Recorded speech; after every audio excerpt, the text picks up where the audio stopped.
पिछले एपिसोड में हमने देखा दिन ब दिन दुनिया भर में अजीबोगरीब चमत्कार हो रहे थे जिन्होंने साइंस की नींव हिलाकर रख दी थी। दुनिया भर के साइंटिस्ट्स रहस्यमयी तरीकों से खुदकुशी कर रहे थे। फिर अंत में सितारों ने एक ऐसा अद्भुत चमत्कार किया जिसने पूरी दुनिया को हिलाकर रख दिया। अगर आपने पिछला एपिसोड नहीं देखा है तो पहले उसे देखिए, लिंक आपको डिस्क्रिप्शन में मिल जाएगी। और अब आगे। आसमान के सितारों को जलता बुझता देख सारी दुनिया हैरान थी। वेरा की माँ भी घर पर बैठी न्यूज चैनल पर इस अद्भुत घटना की झलक देख रही थी। इसी दौरान सॉल वेरा की माँ से मिलने आया।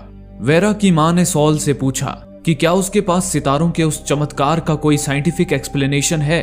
इस पर सॉल ने कहा, मैं यकीन से तो नहीं कह सकता, लेकिन मुझे लगता है वो सितारों का कोई चमत्कार नहीं था, बल्कि वो किसी प्रोजेक्टर द्वारा क्रिएट किया गया एक इल्यूजन था, क्योंकि वो घटना सिर्फ पृथ्वी पर मौजूद लोगों को ही दिखाई दी। लेकिन अंतरिक्ष में हमारे जो टेलीस्कोप्स मौजूद हैं, उन्होंने ऐसी कोई भी घटना रिकॉर्ड नहीं की, जिसका मतलब है कि असलियत में सितारों के जलने बुझने की घटना कभी हुई ही नहीं थी। इसलिए मुझे लगता है वो बस किसी का क्रिएट किया हुआ एक इल्यूजन था। ये सुनकर वेरा की माँ ने पूछा, आखिर ऐसा इल्यूजन कौन क्रिएट कर सकता है जो एक ही समय में सारी दुनिया को दिखाई दे। लेकिन सॉल के पास इस सवाल का कोई जवाब नहीं था।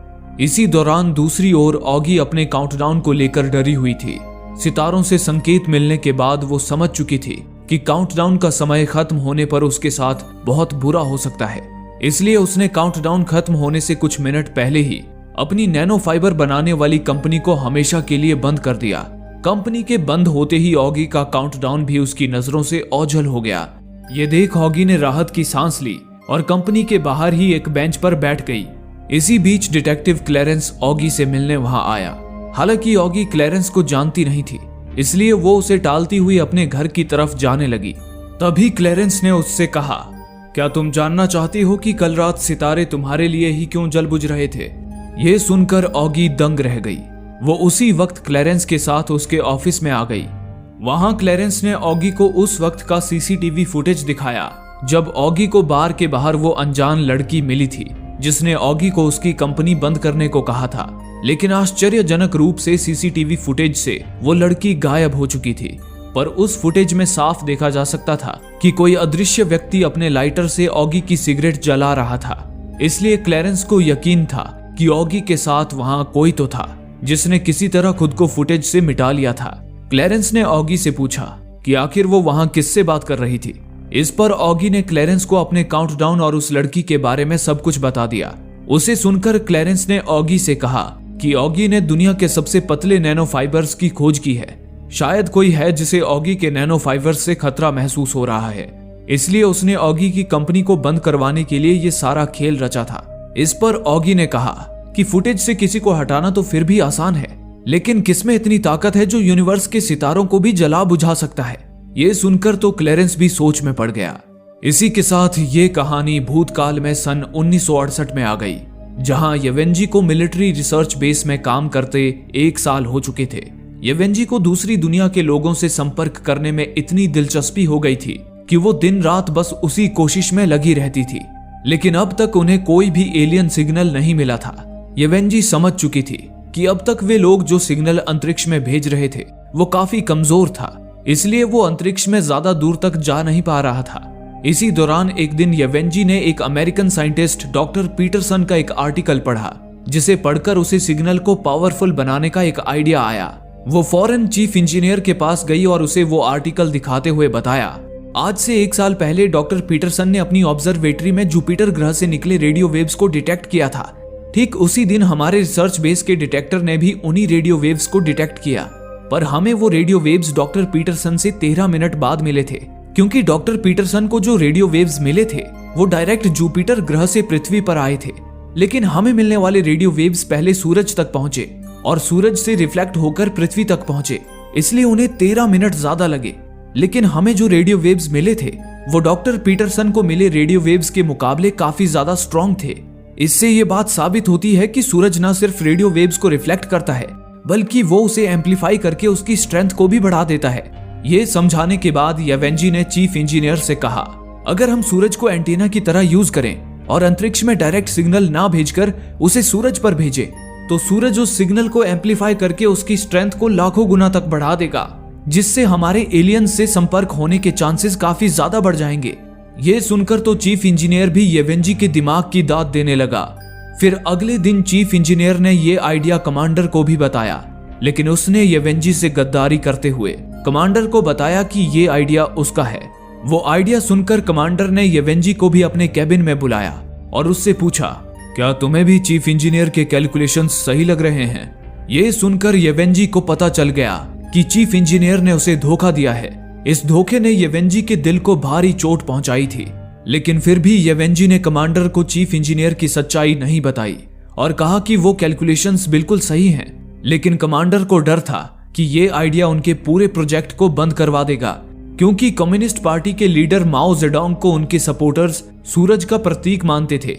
इसलिए सूरज के साथ कोई भी एक्सपेरिमेंट करना यानी कि उनके लीडर माओ जेडोंग का अपमान करने जैसा था। और अगर ये बात उनके अधिकारियों को पता चलती तो वो उन्हें कड़ी सजा देते और उनका पूरा रिसर्च भी बंद करवा देते। इसी वजह से कमांडर ने उन दोनों को ये आइडिया अपने दिमाग से निकाल देने की चेतावनी दी। उस चेतावनी से चीफ इंजीनियर तो डर चुका था, पर येवेंजी अपने मकसद से पीछे नहीं हटी। अगले सिग्नल ट्रांसमिशन के दौरान येवेंजी ने चुपके से एंटेना की दिशा सूरज की ओर मोड़कर सिग्नल सूरज की ओर भेज दिया। येवेंजी को अब पूरा यकीन था कि अगर उनके अलावा भी किसी ग्रह पर जीवन है तो वो सिग्नल उन तक जरूर पहुंचेगा। इसी के साथ ये कहानी प्रेजेंट टाइम में आ गई, जहां जिन वो हेडसेट पहनकर एक बार फिर गेम की दुनिया में आ चुकी थी। इस बार उस दुनिया में ठंड का मौसम था। जिन को असली दुनिया में भी वो ठंड महसूस हो रही थी। इतने में ही गेम का लेवल 1 शुरू हुआ और एक आदमी एक बच्ची के साथ जिन के पास आया। उन्हें देख जिन समझ गई कि वे गेम के कैरेक्टर्स हैं, लेकिन आश्चर्य की बात थी कि वे बिल्कुल असली इंसान की तरह लग रहे थे और उनकी बातें भी असली इंसानों जैसी ही थी। उस आदमी ने जिन को बताया कि उसका नाम काउंट है और वो बच्ची उसकी फॉलोअर है। उसने जिन को आगे बताया कि जिन उनकी हीरो है और जिन का मिशन है इस दुनिया की पहेली को हल करना। ये बताकर काउंट अपनी फॉलोअर के साथ आगे बढ़ गया। ये देख जिन भी उनके पीछे चलने लगी। रास्ते में जिन ने काउंट से पूछा कि आखिर वे लोग कहां जा रहे हैं और उसे कौन सी पहेली हल करनी है। इस पर काउंट ने कहा, इस वक्त हम लोग उस पिरामिड में हमारे सम्राट से मिलने जा रहे हैं। इसके बाद काउंट ने जिन का उस दुनिया से परिचय कराते हुए उसे उसके मिशन के बारे में बताया। हमारी दुनिया में 2 युग यानी कि 2 एरा होते हैं, एक स्टेबल एरा और दूसरा केओटिक एरा। स्टेबल एरा में हमारी दुनिया का एटमॉस्फेयर बिल्कुल नॉर्मल होता है। मौसम का बदलना, सूरज का उगना या ढलना, सब कुछ नॉर्मल तरीके से चलता है, इसलिए उसे स्टेबल एरा कहा जाता है। जब तक स्टेबल एरा रहता है तब तक हमारी दुनिया में जिंदगी खुशहाली से फलती फूलती है। लेकिन जब केओटिक एरा आता है तो वहां इंसानों का जिंदा रह पाना भी मुश्किल हो जाता है, क्योंकि केओटिक एरा में सूरज की चाल का कोई पैटर्न नहीं होता है। कभी सूरज उनके बहुत ज्यादा करीब आ जाता है तो कभी बहुत दूर चला जाता है, जिससे कभी अचानक शरीर को पिघला देने वाली गर्मी पड़ने लगती है तो कभी हड्डियां जमा देने वाली सर्दी। कई बार तो सूरज महीनों तक नहीं निकलता और कई बार पूरे महीने आग बरसाता है, जिस कारण हमारी पूरी सिविलाइजेशन ही खत्म हो जाती है। हर बार स्टेबल एरा आने पर हमारी दुनिया में नई सिविलाइजेशन की शुरुआत होती है और केओटिक एरा आने पर वो सिविलाइजेशन खत्म हो जाती है। इसी तरह अब तक हमारी 136 सिविलाइजेशंस खत्म हो चुकी हैं और अब ये 137वीं सिविलाइजेशन है। इन्हीं बातों के दौरान अचानक वहां धधकता हुआ सूरज निकल आया, जिससे वहां का तापमान तेजी से बढ़ने लगा। ये देख वे तीनों एक चट्टान के नीचे छुप गए, लेकिन वहां सिर्फ 2 लोगों के ही छुपने की जगह थी। इसलिए काउंट ने अपनी फॉलोअर को वहां से बाहर निकाल दिया और उसे डिहाइड्रेट होने के लिए कहा। यह सुनकर फॉलोअर उस कड़कती धूप में जाकर लेट गई। तभी देखते ही देखते उसका शरीर पूरी तरह सूख गया और केवल उसकी खाल बाकी रह गई। काउंट ने उस खाल को कपड़े की तरह लपेटकर जिन को थमा दिया। ये देख जिन ने काउंट से पूछा, क्या तुम्हारी ये फॉलोअर मर गई है? इस पर काउंट ने उसे बताया, मेरी फॉलोअर मरी नहीं है बल्कि डिहाइड्रेट हो गई है।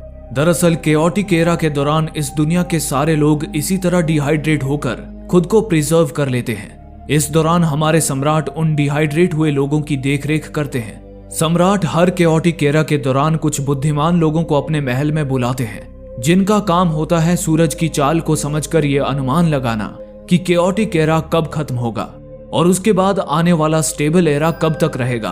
बुद्धिमान लोग अपना अनुमान लगाकर सम्राट को स्टेबल एरा के शुरू होने का समय बताते हैं, जिसके बाद सम्राट उनके बताए समय पर सारे लोगों को पानी में डालकर रिहाइड्रेट कर देते हैं, जिससे वे लोग दोबारा जीवित हो जाते हैं। लेकिन अगर उन बुद्धिमान लोगों का अनुमान गलत निकलता है और स्टेबल एरा की जगह केओटिक एरा ही रहता है, तो उन लोगों के साथ हमारी पूरी सभ्यता ही खत्म हो जाती है।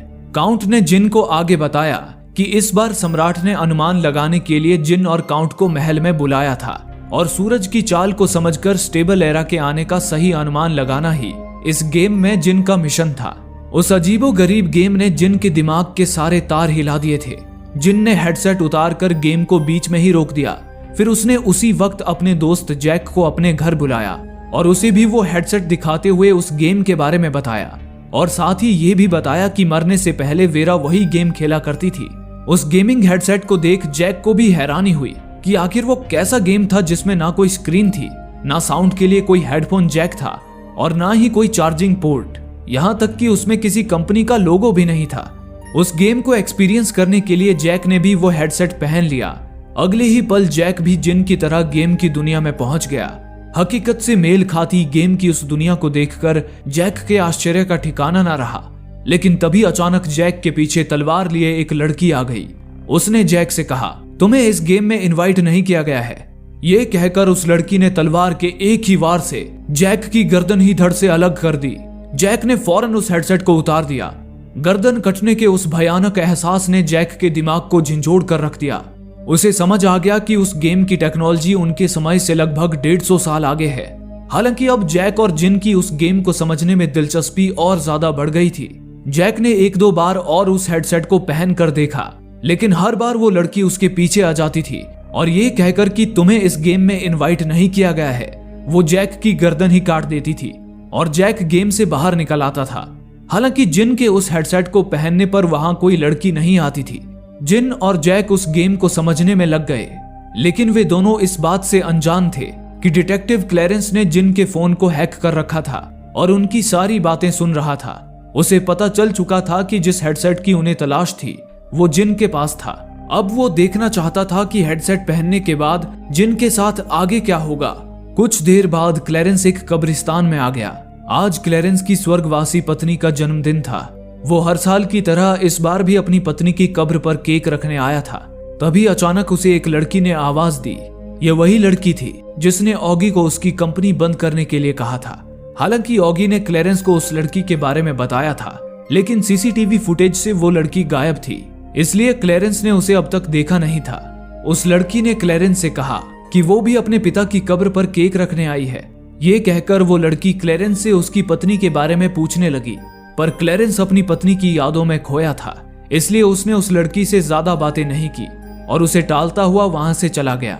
उधर दूसरी ओर जैक देर रात अपने घर लौटा। तभी उसने देखा कि उसकी टेबल पर एक सफेद बॉक्स रखा हुआ था जिस पर उसका नाम भी लिखा था।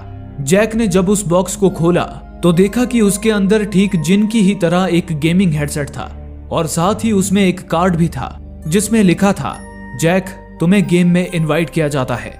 उसे देख जैक की खुशी का ठिकाना न रहा। उसने फौरन वो हेडसेट पहन लिया जिससे वो गेम की दुनिया में आ गया। लेकिन जैक के गेम की दुनिया जिन की दुनिया से थोड़ी अलग थी। जहां जिन की दुनिया में पुराने समय के चीन का एक पिरामिड था, वहीं जैक की दुनिया में पुराने समय के इंग्लैंड का एक महल था। इतने में ही गेम का लेवल 1 शुरू हुआ और एक आदमी एक बच्ची के साथ जैक के पास आ गया। इस बार वो आदमी तो कोई और था, लेकिन वो बच्ची वही थी जो जिन के गेम में थी। जैक पूरी रात उस गेम को खेलता रहा। फिर अगले दिन जैक अपने 4 दोस्तों में से एक दोस्त विल के साथ बैठा उसे भी उस अद्भुत गेम के बारे में बता रहा था। लेकिन वहीं विल किसी बात को लेकर परेशान था। जैक ने जब उससे उसकी परेशानी का कारण पूछा तो उसने बताया कि वो एक लाइलाज कैंसर से ग्रस्त है और वो कुछ ही दिनों में मरने वाला है। ये सुनकर जैक भावुक हो गया। जैक के पास बेशुमार दौलत थी। वो बड़े से बड़े हॉस्पिटल में विल का इलाज कराना चाहता था, लेकिन विल का कैंसर इतना बढ़ गया था कि उसका इलाज हो पाना अब नामुमकिन था। उधर दूसरी ओर जिन एक बार फिर गेम की दुनिया में जा चुकी थी। इस बार वो सम्राट के पिरामिड तक पहुंच गई। वहीं काउंट ने सम्राट के आगे लकड़ियों से एक आकृति बना रखी थी। काउंट ने सम्राट से कहा, मैं अपनी तंत्र विद्या से ये पता लगाऊंगा कि स्टेबल एरा कब आएगा। ये कहकर काउंट उस आकृति के बीचों बीच बैठ गया और मंत्रों का जाप करने लगा। ये देख जिन ने सम्राट से कहा, स्टेबल एरा का पता लगाने के लिए हमें किसी तंत्र मंत्र की नहीं बल्कि साइंस की मदद लेनी चाहिए। फिजिक्स के लॉज के जरिए हम सूरज की चाल को समझ सकते हैं और स्टेबल एरा के आने का सही अनुमान लगा सकते हैं।